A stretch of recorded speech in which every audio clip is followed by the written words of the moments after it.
nació el 20 de enero de 1953 en Brooklyn, Nueva York, Estados Unidos. No lo vas a creer, pero él no nació en cuna de oro.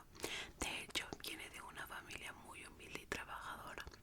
Pauline, su madre, fue ama de casa y Seymour Epstein, su padre, fue un jardinero que dedicó toda su vida a trabajar para el New York City Department of Parks and Recreation, que era básicamente como el departamento municipal de Nueva York, que se encargaba del cuidado y mantenimiento de las áreas verdes de ahí de Nueva York, como por ejemplo Central Park, entre otros parques. Sus padres, ambos judíos, tuvieron dos hijos, Mark y Jeffrey, siendo este último el mayor de los dos.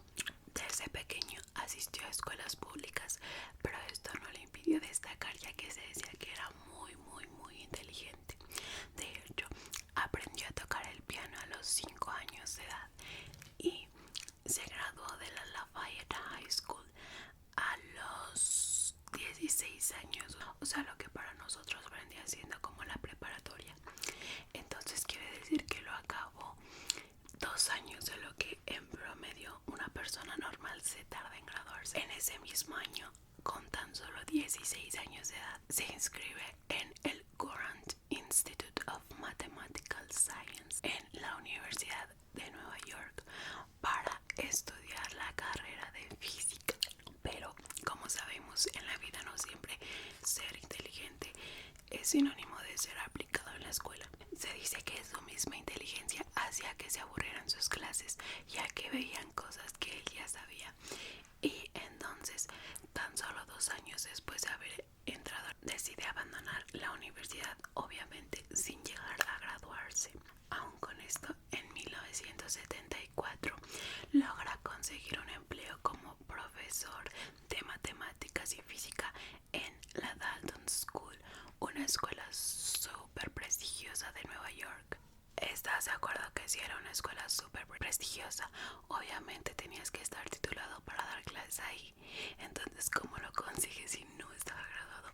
Pues mintiendo, falsificando un currículum donde decía que sí había terminado la carrera de matemáticas en la universidad. Y pues como era realmente muy bueno mintiendo y manipulando, pues consiguió el trabajo a pesar de su falta de credenciales. Pero solamente dura 2 años dando clases ahí, porque lo despiden porque tenía comportamientos inapropiados con alumnas menores de edad. Obviamente, pues la escuela, por no querer perder su prestigio ni estar en polémicas, manejaron la situación por debajo del agua, y los motivos oficiales de su despido fue que tenía un desempeño deficiente. Para este punto, Jeffrey toma la decisión de ya no querer continuar con su carrera de docente y se adentra en el mundo de los negocios. En 1976, y de nuevo mintiendo, falsificando currículums, consigue trabajo en un banco de inversiones en el eslabón más bajo, en el puesto más bajo, que era comerciante de piso. Y pues bueno, eventualmente, y como era de esperarse por su mente tan brillante, tan solo 4 años después de entrar a trabajar ahí en el puesto más bajo, Jeffrey consigue hacerse socio de ese banco. Imagínense, ya siendo socio de la empresa, el dueño llega a descubrir su farsa. Dice: oye Jeffrey, ¿qué está pasando? En la universidad donde dices que trabajaste, nadie te conoce. En los trabajos anteriores que mencionas en tus currículum, nadie nunca ha trabajado con un Jeffrey Epstein. Dime qué está sucediendo. Y Jeffrey obviamente logró manipularlo y convencerlo de que sus motivos eran buenos. Le dijo: no, perdóname, yo sabía que era capaz para el puesto, pero que no me lo iban a dar si no contaba con experiencia, y por eso mentí en mi currículum, pero te prometo que mis intenciones son buenas. Y pues el dueño le creyó y siguió trabajando ahí. Fue hasta 1981, un año después de que descubre su mentira, se le solicita que abandone la empresa por ser culpable de una violación al REGD. Me imagino que un tipo de fraude, no se sabe mucho sobre eso, pero se sabe que no terminaron tan mal Jeffrey y el dueño del banco, ese banco hasta que ese banco colapsó.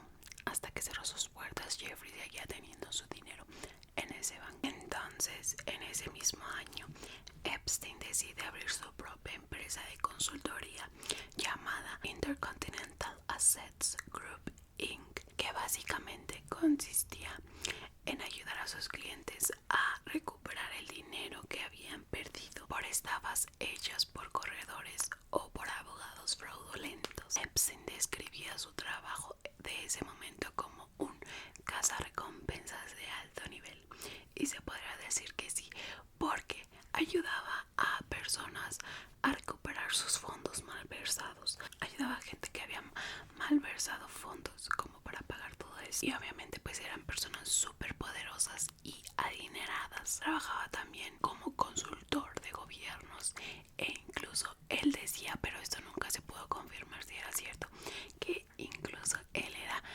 un agente de inteligencia.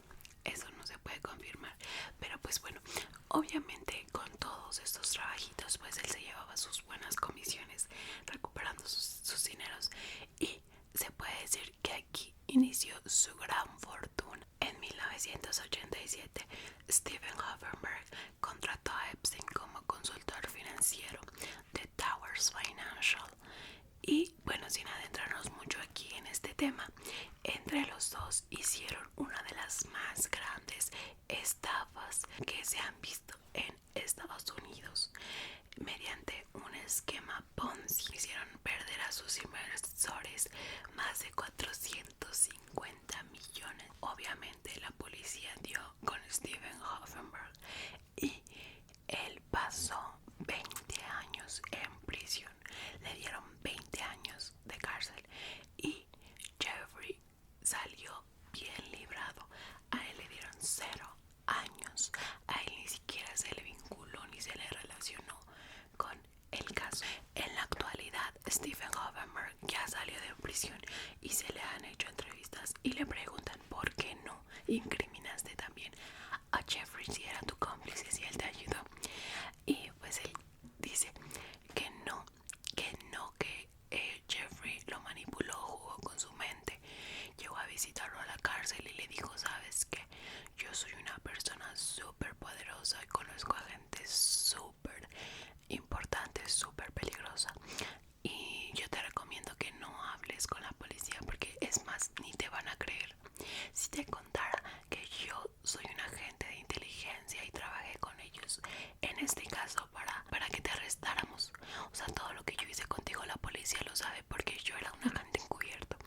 Entonces pues Steven Hoffenberg le creyó y nunca dijo nada, y Jeffrey salió bien libradito de este caso. Aquí podemos ver ya como su gran nivel de manipulación hacia las personas y su mitomanía, el inventar cosas para salirse con la suya, es un patrón que desde aquí ya podemos observar que tenía Jeffrey. Jeffrey tenía su propia empresa de gestión financiera que se llamaba J. Epstein Company, en donde administraba los activos de clientes con más de $1,000 millones en patrimonio neto. O sea, magnates multimillonarios, nada que ver. A nosotros nos mandaría a la goma con nuestros 5,000 pesitos ahorrados. Aquí solo administraba el dinero de gente multimillonaria.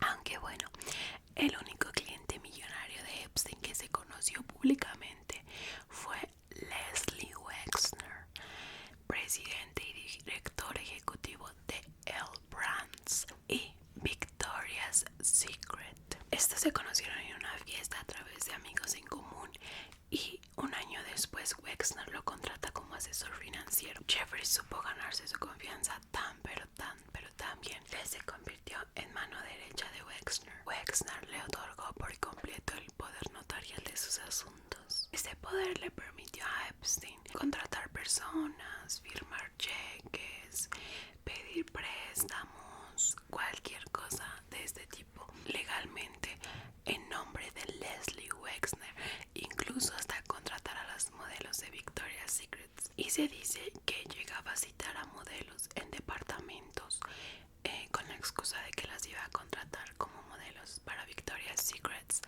y ellas les pedía que se quitaran la ropa y las obligaba a hacer cosas que ellas no querían. Epstein ganó millones en honorarios administrando las finanzas de Wexner. De hecho, en entrevistas recientes que se le han hecho a Leslie Wexner, él dice que no hay cosa de la que se arrepienta más en la vida que haberle dado empleo a Jeffrey, porque él sabe que él inició su fortuna con él y que lo que hizo con el dinero, con ese dinero y todas las atrocidades que hizo, es algo que no lo dejan dormir.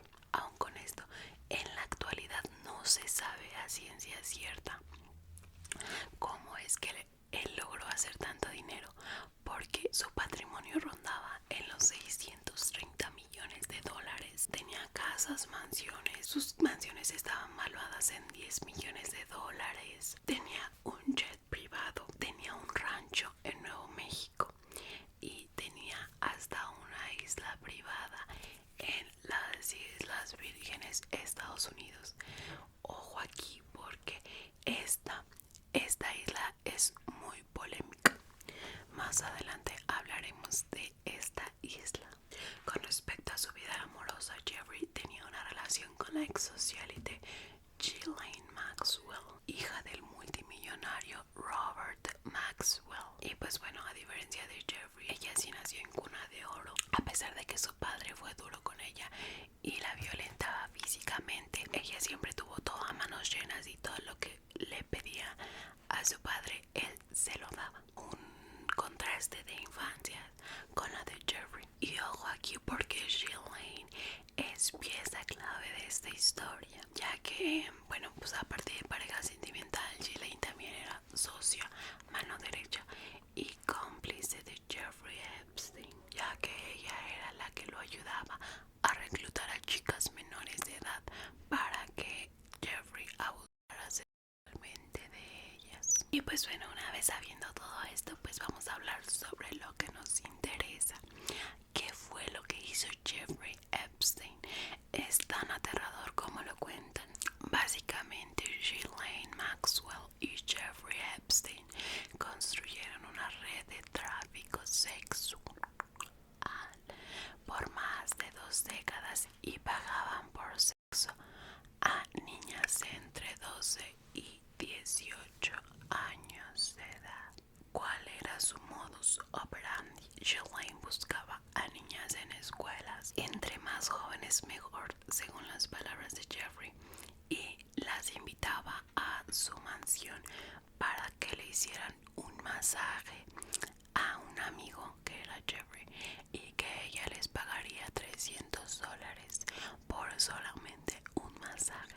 Cuando las chicas accedían, llegaban a la mansión y las metían a un cuarto que era específicamente para esos masajes, en donde había camas de masaje, aceites de todo tipo, y dicen las víctimas que ya se encontraba Jeffrey acostado boca abajo, que él les pedía que comenzaran sobándole los pies mientras les hacía preguntas personales para romper el hielo, que más bien siento que era como para tener información personal de ellas y tener con qué chantajearlas de ser necesario. Y pues bueno, ya después de un rato de masaje, Jeffrey ya se volteaba boca arriba y procedía a abusar sexualmente de ellas. Hay un documental en Netflix donde le hacen entrevista a las chicas, a todas las chicas que fueron abusadas por estos monstruos. Algunas de ellas platican que aceptaban por el dinero, por lo que les podían dar, ya sea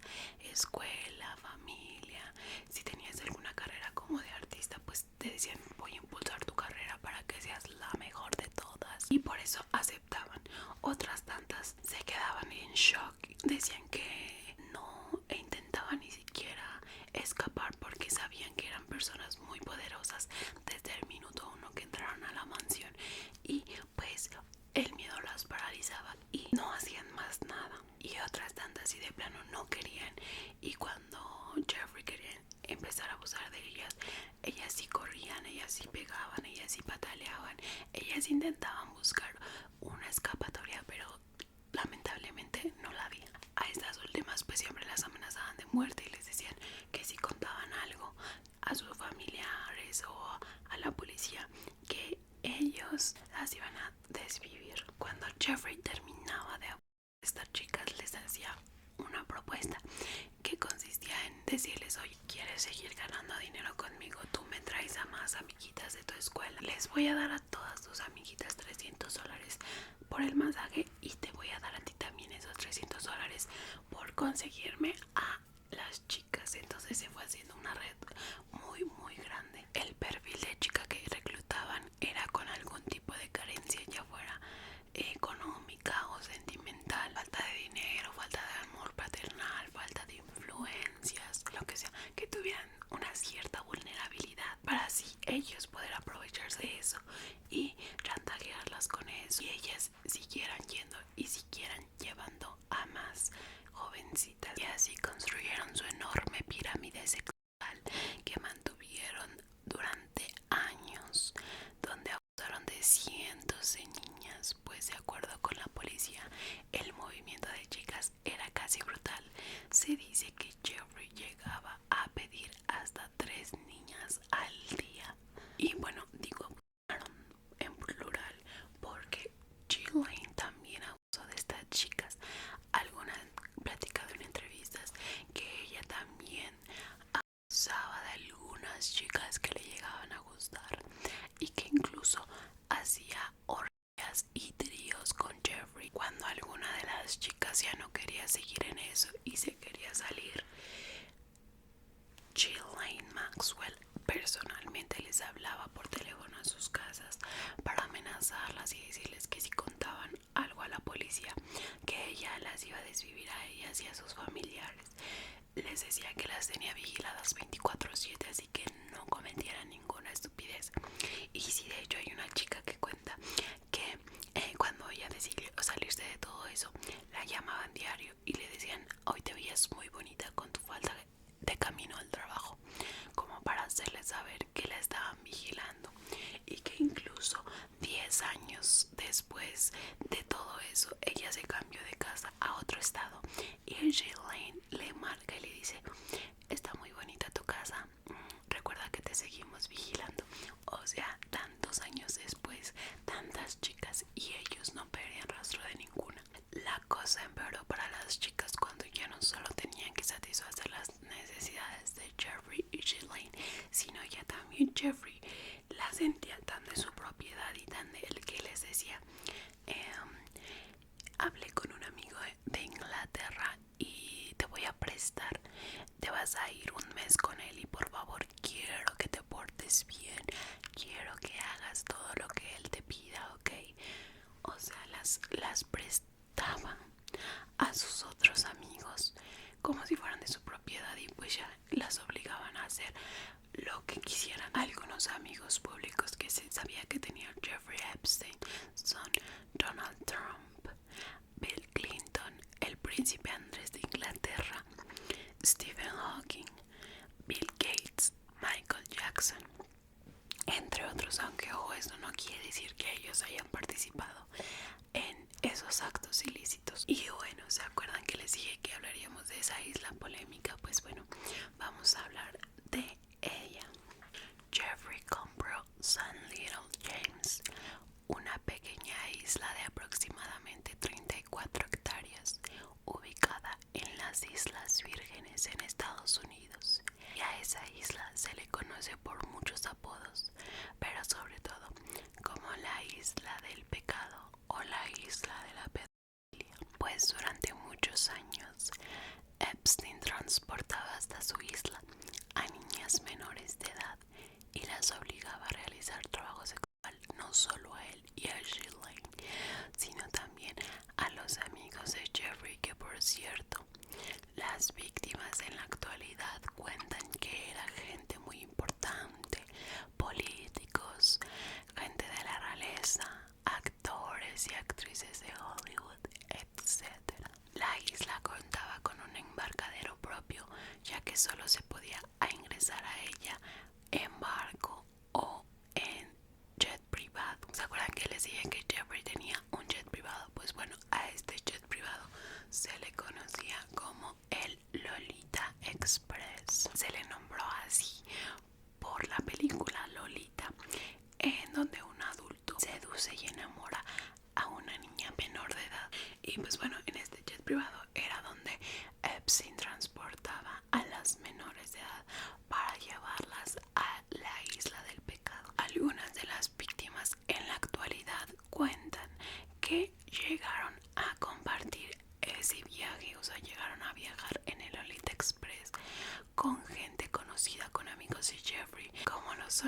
príncipe Andrew de Inglaterra, Bill Clinton, Kevin Spacey, Naomi Campbell, entre otros. Al llegar a esta isla, que por su ubicación geográfica fue muy difícil que la policía como que se diera cuenta de toda esta actividad delictiva, se podía observar una mansión principal, 4 casas para huéspedes, 3 playas privadas, gimnasio y hasta salas de cine. Obviamente aquí era donde las víctimas eran obligadas a participar en actividades sexuales, tanto para Jeffrey, Ghislaine y otros amigos millonarios y superpoderosos de ellos. Las víctimas han llegado a contar que usaban de ellas hasta 3 veces al día a diferentes personas, y a veces hasta las obligaban a participar en orgías, o si Jeffrey de repente quería abusar de ellas o que alguien abusara de ellas enfrente de todos, pues que todos tenían que ver, y que era algo muy humillante. Era tan fuerte el abuso psicológico y físico que sufrían estas niñas, y digo que también era psicológico porque incluso Ghislaine jugaba con sus mentes, trataba de decirles así como Jeffrey, ya no le gustas, Jeffrey ya me dijo que ya estás muy gorda, ya te vamos a desechar, yo creo que mejor te vamos a dar de comer poquito porque a Jeffrey no le gustan gordas y tú ya estás pasada de peso. Y entonces las chicas cuentan que les daban de comer así porciones pequeñísimas que no se llenaban, que padecían hambre. Aparte todo el abuso físico, los golpes, el que te abusen tantas personas, y así intentaban escaparse lanzándose al mar para intentar nadar a alguna de las otras islas que estaban cercanas. Una de estas víctimas, Sarah Romson, dijo, y la voy a citar: sabía que había tiburones en el agua, pero tenía que escapar. En ese punto en el que estaba, hasta un tiburón hubiera sido mi mejor amigo. Nunca pensé nada más, solo quería salir de ahí. Obviamente estos intentos de escape nunca tuvieron éxito porque pues la propiedad estaba llena de cámaras de seguridad y vigilancia, y pues siempre llegaban por estas chicas que intentaban escapar, ya sea Ghislaine o Jeffrey personalmente con su grupo de búsqueda, para volver a llevarlas a la isla, obviamente con golpes y maltratos, y les quitaban su pasaporte para que no pudieran salir del país, y las amenazaban con que las iban a tener vigiladitas para que no se les ocurriera acercarse a la policía. Jeffrey, tan enfermo de poder y tener siempre algo para manipular a las personas, se encargó de instalar cámaras por todas las habitaciones de la isla. En cada rincón de la isla había cámaras. ¿Y por qué hacía esto? Pues bueno, pues para básicamente guardar registro de todos y cada uno de los abusos y tener evidencia, con lo cual chantajear a sus amigos poderosos de ser necesario. Te dice que tenía una habitación llena de todas estas evidencias. Guardaba el disco con la grabación, más el nombre de la persona abusada, más el nombre del abusador. Por ejemplo, cinta del abuso de Bill Clinton a Sarah Romson, y así tenía evidencia de todos los abusos cometidos por sus amigos. Y bueno, fueron décadas de abusos a menores, tanto en la isla como en sus demás mansiones. Años y años amenazando a estas chicas para que no hablaran, para que no denunciaran con la policía a estas asquerosas personas. Sin embargo, algunas de estas chicas sí podían llegar a hablar. El FBI como que ya comenzaba a seguirle la pista a Jeffrey por las declaraciones de algunas de estas chicas, pero era muy complicado porque cuando el FBI citaba a estas chicas para que declararan ante un juez, ya nunca aparecían. Y esto porque era pues porque Jeffrey las interceptaba antes de que llegaran con el juez y les decía: oye, ¿sabes qué? ¿Qué quieres? ¿Quieres dinero? O te sigo amenazando, te voy a hacer algo. Pero Jeffrey siempre lograba convencerlas para no ir con la ley. Fue hasta 2005 que por fin una denuncia logra concretarse dice, gracias a la madrastra de una de las víctimas, que le encontró el dinero a su hija y le preguntó que cómo lo había obtenido, y ella le platicó todo. Entonces fue con la policía y el FBI a decir que su hija había sido llevada con engaños a la mansión de Jeffrey y que ahí habían abusado sexualmente de ella. Cuando la policía interroga a la niña y le pregunta que qué le hicieron, que quién se lo hizo, y le pidieron una descripción de la persona que lo hizo, pues ella le platicó todo lo de los masajes, que fue a una mansión en Palm Beach y pues le describió físicamente a Jeffrey. Con toda esa información la policía dijo, es Jeffrey Epstein, porque ella tenía varias denuncias pues no concluidas, pero al final de cuentas lo sabían. Y aparte, tiempo atrás sus vecinos de su mansión de Palm Beach ya habían alertado a la policía de que entraban y salían de su casa durante todo el día chicas menores de edad. Entonces con esto la policía dijo, es Jeffrey. Así que pues bueno, la policía de inmediato empezó una investigación en donde tenían vigilado el aeropuerto, la casa de Jeffrey en Palm Beach. Comenzaron a encontrar más víctimas y al interrogar a estas víctimas lo llevaban a otras víctimas y las otras víctimas lo llevaban a otras tantas víctimas. Se multiplicaban al por mayor las víctimas. Después de 6 meses de exhaustiva investigación y de ser lo más cautelosos posibles porque no querían alertar o hacer saber a Jeffrey que lo estaban investigando precisamente para que no huyera o algo así, por fin pudieron hacer una orden de cateo para poder revisar su mansión, ya que pues bueno, se temía que en su mansión iban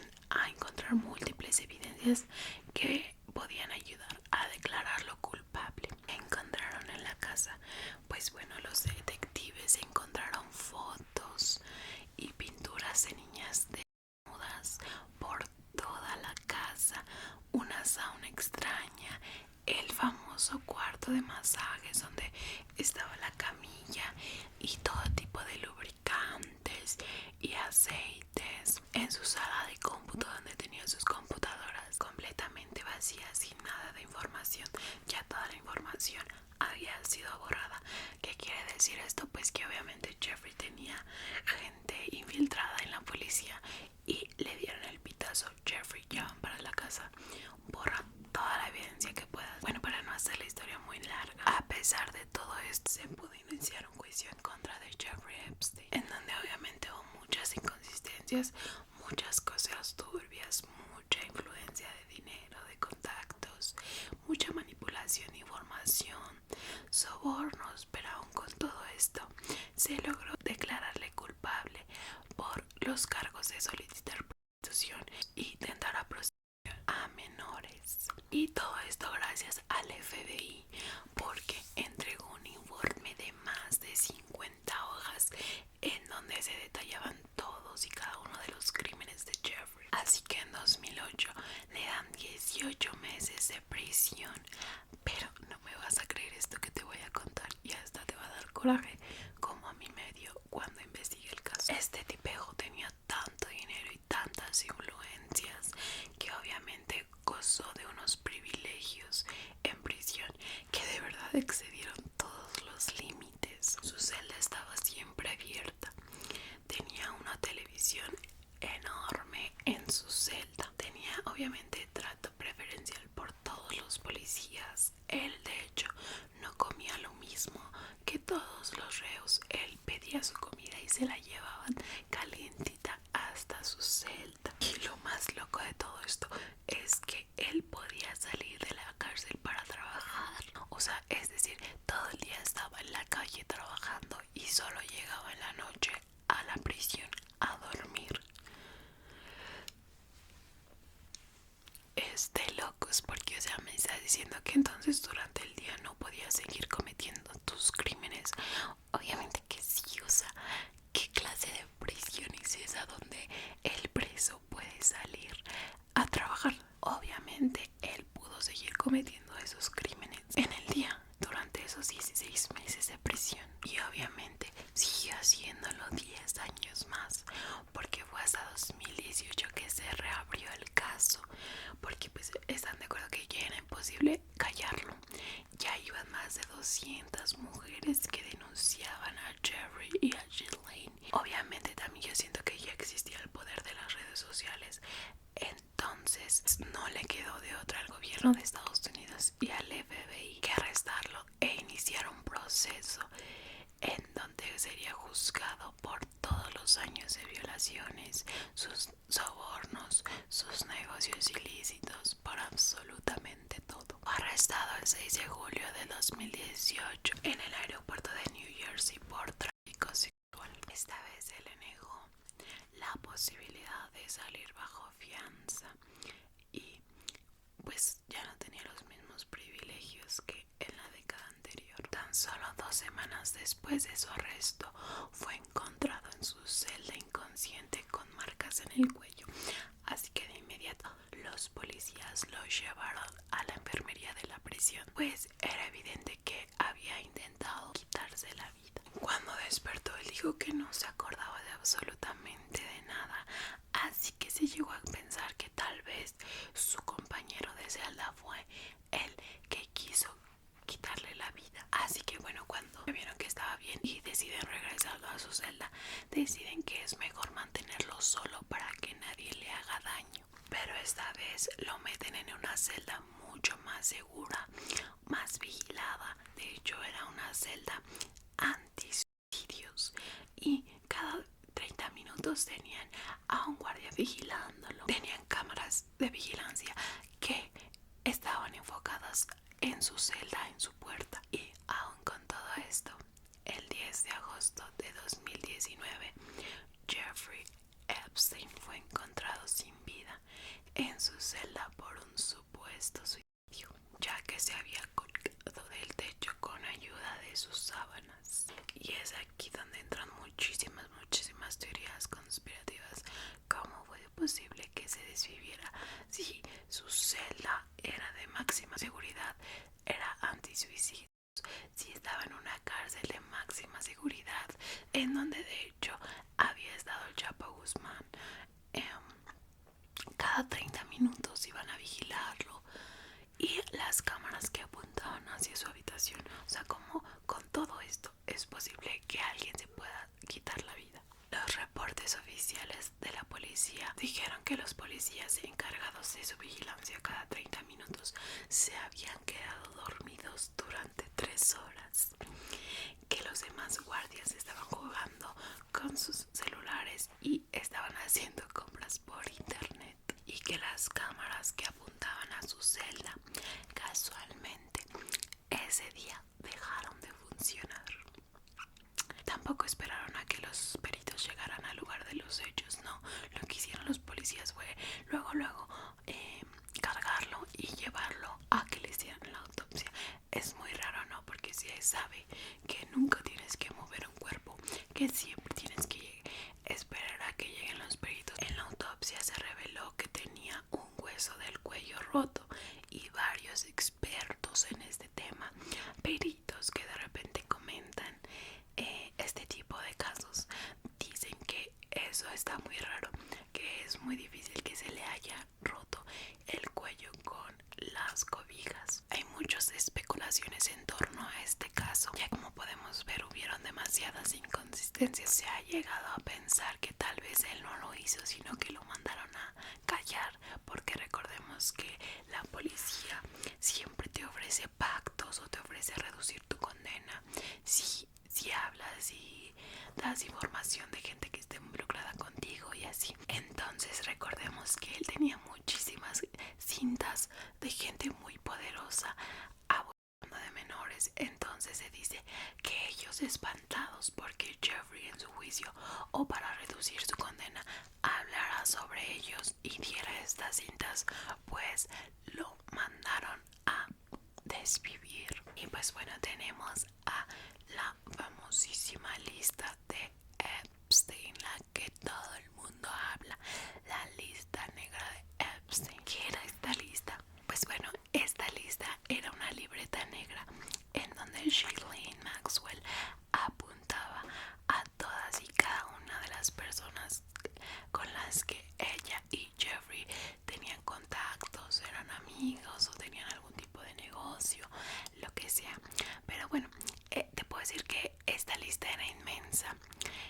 que conocían a todo el mundo, y en esta lista estaban contactos de artistas muy reconocidas de Hollywood, gente de la realeza, políticos, gente, pero la crema de la crema, gente muy importante. Te voy a dar algunos nombres de que estaban en esta lista: Bill Clinton, expresidente de Estados Unidos; Donald Trump, empresario y expresidente de Estados Unidos; Michael Jackson, músico; David Copperfield, mago; Leonardo DiCaprio, actor; Chelsea Clinton, el expresidente Al Gore y la primera dama Tipper Gore; Glenn Dubin, gobernador millonario de High Ridge Capital; el exgobernador de Nuevo México Bill Richardson; Marvin Minsky, investigador de inteligencia artificial del MIT; Heidi Klum, el príncipe Andrés, hermano del rey Carlos III de Inglaterra; Chris Evans, Bruce Willis, Cameron Díaz, Oprah Winfrey, Stephen Hawking y el Papa Juan Pablo II. Ojo, te repito, esta lista no quiere decir que sean personas que abusaron de las chicas menores, solamente quiere decir que conocían a Jeffrey y Ghislaine y tenían algún tipo de relación con ellos, al grado de tener su contacto. Y pues bueno, en esta lista negra también estaba escrito la cantidad de famosos que habían viajado en el Lolita Express, el jet privado que llevaba a las víctimas a la isla del pecado. Y ahí se vio que Clinton tenía más de 20 vuelos hacia la isla. Voy a censurar algunas partes porque no sé si esté muy fuerte que me desmoneticen el video o YouTube me lo quiera bajar, pero tú me entiendes, ¿no? ¿Quiénes son estas personitas? Y bueno, entre muchas otras cosas más que había escrita en esta libreta, que de hecho se pudo tener acceso a ella o se conoció la existencia de esta libreta, ya que cuando pasó todo esto del arresto de Jeffrey, uno de sus ex empleados quiso venderle la libreta al FBI por unos tantos millones de dólares, y pues le salió mal su jugada porque el FBI lo acusó de obstrucción a la justicia y fue a prisión. Y pues bueno, el FBI se quedó con la libreta. Cuando Jeffrey muere, ahora la policía puso los ojos en Ghislaine Maxwell, ya que con todas las denuncias en donde las chicas decían que no solo participaba, sino que también se encargaba de manipularlas y chantajearlas con desvivirlas y hablaban a la policía. Además de que fue ella quien las buscaba a las menores en las escuelas, pues la policía y el FBI no dudaron en ahora ir tras ella. Obviamente Ghislaine ya se había anticipado y ella se la solía y no se la pensó dos veces, y ella ya había desaparecido, no había dejado rastro de su existencia ni de su paradero, porque ella ya suponía que ahora la policía iría tras ella. Las fuerzas de inteligencia la estuvieron cazando por muchísimo tiempo, hasta que finalmente dieron con ella el 6 de julio de 2020 en una de sus mansiones que tenía en New Hampshire. No sé cómo se pronuncia, pero en una de las tantas mansiones que tenía. Fue acusada de 6 delitos, como conspiración para atraer a menores a viajar con el fin de participar en actos ilegales, transporte de un menor con la intención de participar en actividades sexuales criminales y perjurio. Finalmente fue condenada a 65 años de prisión sin derecho a salir bajo fianza. Ella en la actualidad tiene 62 años, así que pasará el resto de su vida en prisión. Y pues bueno, es inexplicable la fortuna que llegaron a hacer estos dos. Bueno, más Jeffrey, ¿verdad? Ella, como sabemos, pues sí viene de una familia millonaria, pero él no.